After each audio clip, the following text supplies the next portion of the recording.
99 news అనుక్షణం ప్రజల కోసం.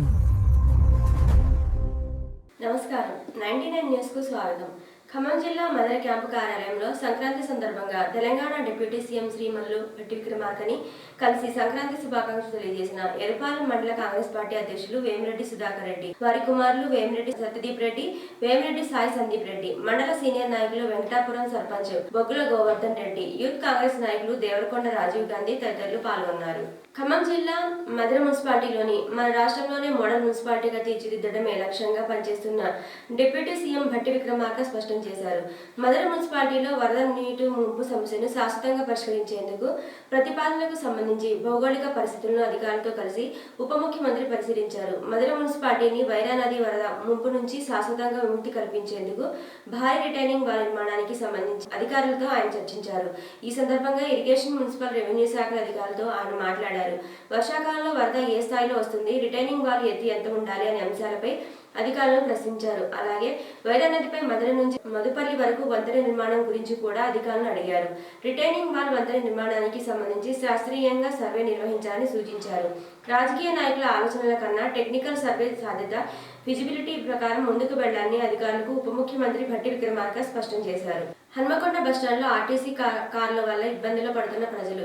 వరంగల్ జిల్లా హన్మకొండలోని బస్టాండ్లో ఉన్న ఆర్టీసీ పార్సల్ సర్వీసుకు వచ్చే పార్సల్స్ ను తీసుకోవడానికి వెళ్లే దారి సరిగా లేకపోవడం వల్ల పార్సల్ బుక్ చేసుకున్న నిర్వాహకులు తీవ్ర ఇబ్బందులు పడుతున్నారు. దారి చిన్నగా ఉండడం వల్ల అతిపెద్ద బరువులు గల పార్సల్ ను తీసుకోవాలంటే బస్టాండ్లోనికి వెహికల్స్ కు అనుమతి లేదంటూ ఆర్టీసీ సిబ్బంది పార్సల్ తీసుకునే కస్టమర్లపై దౌర్జన్యం చేస్తున్నారని, ఫోటోలు తీసి ఫైన్లు వేయిస్తామని, బెదిరింపులకు ఇష్టమున్నట్లు తిడుతున్నారని, దాడులకు పాల్పడుతున్నారని, సెక్యూరిటీ దౌర్జన్యం పైన బస్టాండ్ ఆర్ఎం మరియు మేనేజర్ దృష్టికి తీసుకెళ్లినా పట్టించుకోవడం లేదని ప్రజలు చెబుతున్నారు. ఇదే కాకుండా నిత్యం రద్దీగా ఉండే బస్టాండ్ ఆవరణ అంత శుభ్రతకు నేర్చుకోకుండా పోతుంది.